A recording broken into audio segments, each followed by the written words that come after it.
sure. I would need to know from you what you expect to hear from me. I have everything ranging from the PowerPoint to essentially just talking about health concerns and the kids in school and where they right away. What, I mean, coming here, what did you expect? I have an A to Z. It's basically what the whole thing's about: grassroots, politics, regulatory capture, matrimonial capture. That makes sense a bit later. But looking at the politics, the bills, talking about some of the points, the major points, eminent domain, sort of encapsulating the whole thing in a run-through, which is just under an hour. If I don't get too deeply into different slides, I mean, some of these slides you can talk about for half an hour. So there's that I can talk to you about. Or we could just discuss the fact that you can see the right-of-way and electric power lines here and talk about that. And then, so can I get a feel for? I'm curious about the health effects. Health? Yeah. Health? As much information as possible. Okay. I've been to 100 different things out there, and I've never heard these guys argue that there are no health effects. So I'd love to hear what you got to say. Okay. Okay, that's good. So I'm hearing just essentially health. Good. Means I don't have to fiddle with this computer. Okay, so now I'm an ED doc, so I'm a medical physician. I want to state very clearly there's an electrical engineer in the room, that I'm not an electrical engineer, that I've done a lot of research. And we're based in medicine nowadays, as you know, evidence-based medicine. I cannot say anything and should not say anything unless I can back it up with some facts. I've got to be able to back it up. I can't just come off the top of my head. So, carefully, I'm going to talk about certain things, tell you where there's uncertainty, try and give you the best picture possible of the possible effects that may happen with this line going through. I'm open to any kind of questions. I might not be able to answer some of them, I'm sure. Maybe Peter might be able to help me on occasion, maybe others can. So I'd like to start off and talk about this right-of-way. You can see the top of it. You know, it's really not, it's about 55 feet. It's not above the tree canopy. It's not popping up above it. It's a high voltage AC line, so it's alternate current. So the current is alternating. And in alternating, it generates a magnetic field. Now that magnetic field is what we're going to be talking about. It's an extra low, extremely low frequency electromagnetic field. And that, the first thing I want to say about that is that extremely low ELF field doesn't mean it's safe. When we come into the vicinity of a magnetic field, absorb it immediately. Background magnetic field is about 0.2 to 0.6 milligauss, and that's I'm going to try and keep it not too electrical physical, but milligauss is the term we use in the United States. Milligauss, G-A-U-S-S. The Europeans use microtesla. We're going to use milligauss. Background at the moment, and in this school, if I take this now, the magnetic field is 1.8. So there's a magnetic field increased in this room, but the dangerous levels of electromagnetic fields are within the range of 2 to 4. Some people believe maybe down to 1, but it's not good science for that. So 2 to 4 milligauss, when we get to 2 to 4 milligauss, and we live in that environment, we begin to get concerned about health effects. So at the moment, we're 1.8, and we're shielded from the electromagnetic field by these walls and the windows. Now, I went out before I came in and took the reading by the fence over there. It was, I did it in the winter, it was 3.2. Remember, we were talking 2 to 4?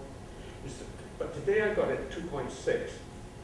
So I don't know, I mean, we can get variations and the transmission passage maybe just varying, and that may be the reason why we're not getting the 3.2, but it's 2.6. And so I think it's important for me to say that I do not feel today, as we sit here, that the children in this school and the children who are going to come to this school are in danger. The 2.6 would be away out there in the corner of the field, the playing field.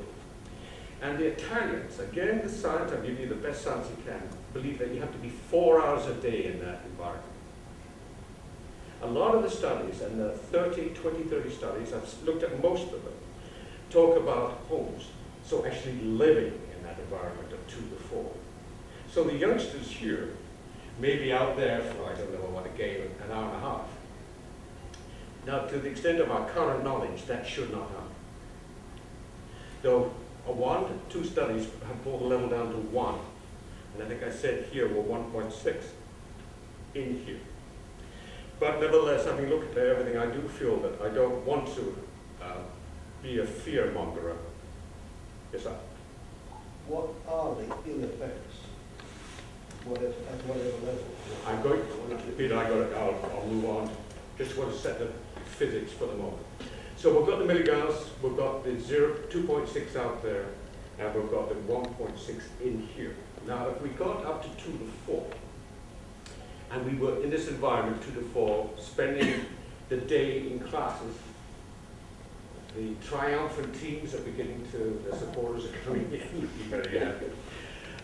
If we had this environment in here, so what, answering Peter's questions, what could happen? Now, if you look at the literature, and a lot of it is very vague, a lot of the lay literature is a little extreme.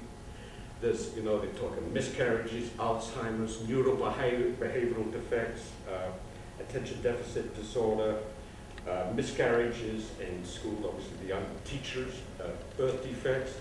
Now, just pausing there for a moment, the herbicide they use is Roundup. Now, as far as I understand, I've been double checking that today. Roundup yesterday has, after many years, been discovered to cause birth defect. Monsanto, that produced Roundup and Agent Orange and bovine growth hormone for the milk, are of course very upset that these big corporations hide a lot of information. A lot of them inherently corrupt, amoral, and Monsanto has been called to task yesterday that Roundup that you go buy in the store cause birth defects. Now, of course, understanding that herbicide gets into the genetic growth characteristics of the plant, clearly it's a toxin. So they're using Roundup here, and they may very well use Roundup when they come through, if they come through. Now, if they don't use Roundup because it's so unpopular, they're going to use something else, and their studies are going to no doubt say it's going to be fine. Look at Agent Orange. For years and years, Agent Orange was something that we could not and did not feel caused illness. There are now veterans receiving monies because of their diabetes and their ill effects from Agent Orange. So that's one element of health, apart from the electromagnetic field, is the herbicide that they might use.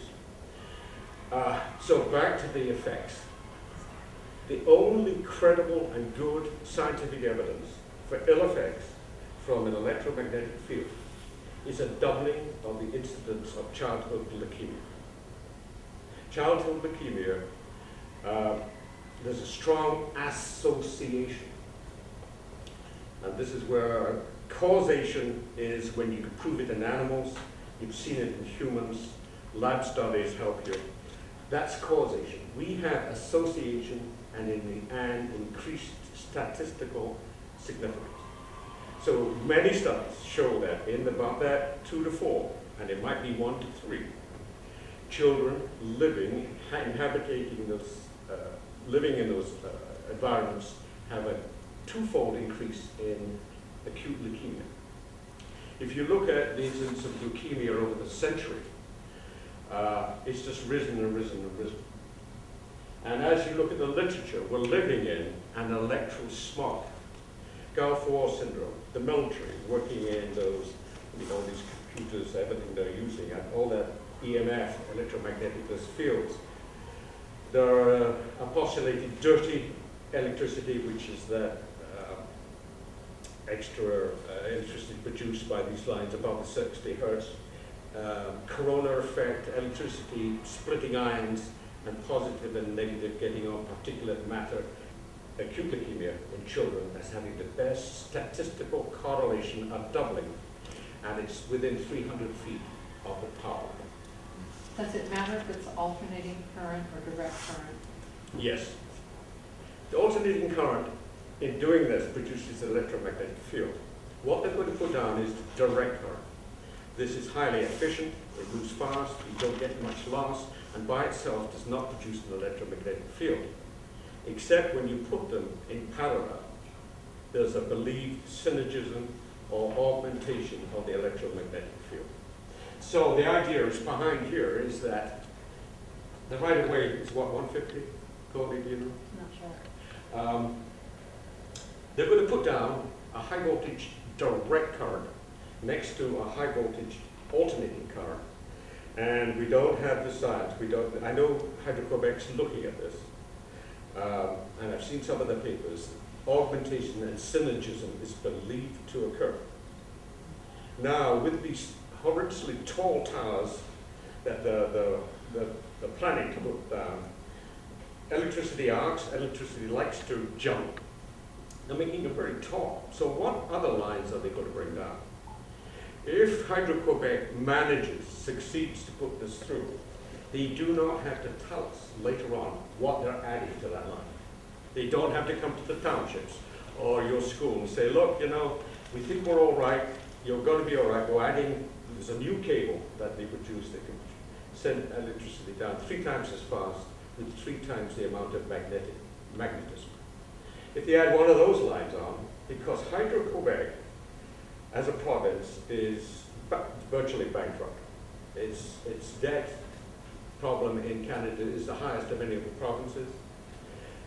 They desperately want to capture the American market. They're going to push this thing through, and they're not going to stop there. They're going to keep on pushing electricity down. They're going to put rates up in the future. We know that. They're doing it with Vermont as we speak. The contract of Vermont has just come to an end, and I think it's a 40% increase in the electrical rates in Vermont with their deal with Hydro-Quebec. So we have association, doubling of leukemia in children that live in that environment over 2 to 4 milligauss. So what has happened is that many countries and states have adopted the precautionary principle and the prudent action principle. And I think this, you know, unintended consequences. How often have we in our world as adults seen something come in with great fanfare, it's going to be wonderful. And of course, many years later, well, look at Roundup. Roundup was going to be the thing, safe. It's not. Many years later. You know, a lot of the material and the information is kept undercover. How many times does that happen with many things? So if they push this line up, and there's a synergistic effect on the electromagnetic field, what could possibly happen to the children in this school concerns me. Because my grandchildren come to the school. And so the precautionary, and this is where I think this is a useful tool. Basically, the precautionary principle is in the absence of robust science, and we don't have robust science, but having a suspicion that there will be ill effect, we're prudent. We site schools, we site lines away from schools. You know, this land is cheap land. It's next to a right-of-way. People don't want to build their houses, so schools build on this kind of land. Ambulance stations, fire stations. Oh, I got it. And first of all, the precaution principle. Avoidance of unnecessary